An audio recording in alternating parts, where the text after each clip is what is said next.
As many have speculated, and after much consideration, I have come to the realization that pretty much everyone else on the planet seemed to know since I began this campaign that I have no possible path to electoral success.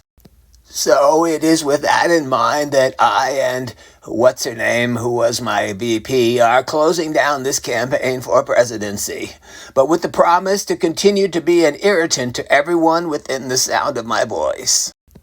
So now it's time for me to make the inevitable pivot in an effort to remain relevant. It's time for me to do what one half of this former cabinet has refused to do. It is time for me to endorse a man I recently described as a terrible human being, probably a sociopath, someone I accused of being unhinged and barely coherent with his barrage of wild and inaccurate claims.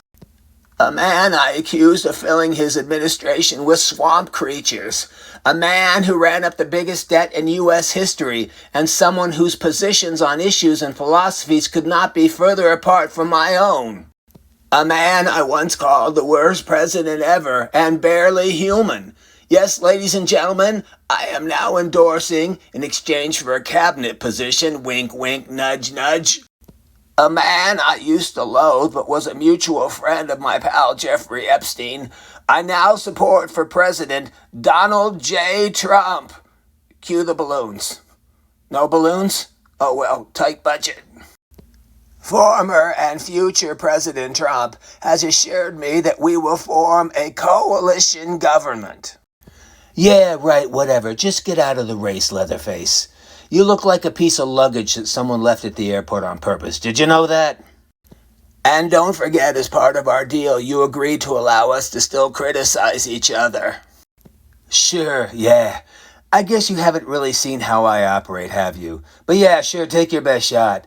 We have Oppa research on you, the likes of which no one has seen before. But just know, because you're so desperate, I've got you by the short hairs right now. So just do what you said you do and drop out, because I really need that crazy vote right now. After the election, we'll see where we stand. I.e., you'll be roadkill to me, and I know you love roadkill, but I will have no further use for you. I mean, we were promised JFK Jr., and you're not even the poor man's JFK Jr. You're a former cokehead and a heroin addict.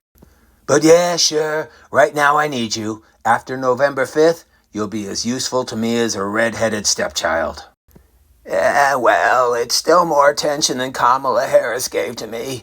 She wouldn't even take my calls, so I'm gonna show her. Yeah, I know. You, the former environmental lawyer, is going to support me who believes climate change is a hoax. It's nonsensical and childish, but I love it. What about me, sir? You're not going to replace me with this worm brain, are you? Aren't you supposed to be campaigning at some pastry shop in Buttholeville, Arkansas? Get away from me, you're drawing flies. They're actually circling your butt, sir. Must have been that shrimp salad I had last night.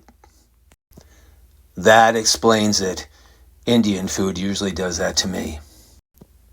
One more thing, sir. My wife is probably going to leave me over this. Do you still have the number of that cute little brunette we met on Epstein's Island? Exnay on the Epstein A-talk, okay, wormbrain? I still have to convince the evangelicals that I am Christ-like. Well, you are, sir. You're not at all the sociopathic, terrible person, worst president of all time that I referred to you as recently.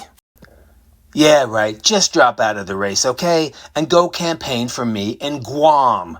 I'll put you up at a Motel 6, and you can eat all the roadkill you can get out there. Here it's great roadkill. You'll feel right at home.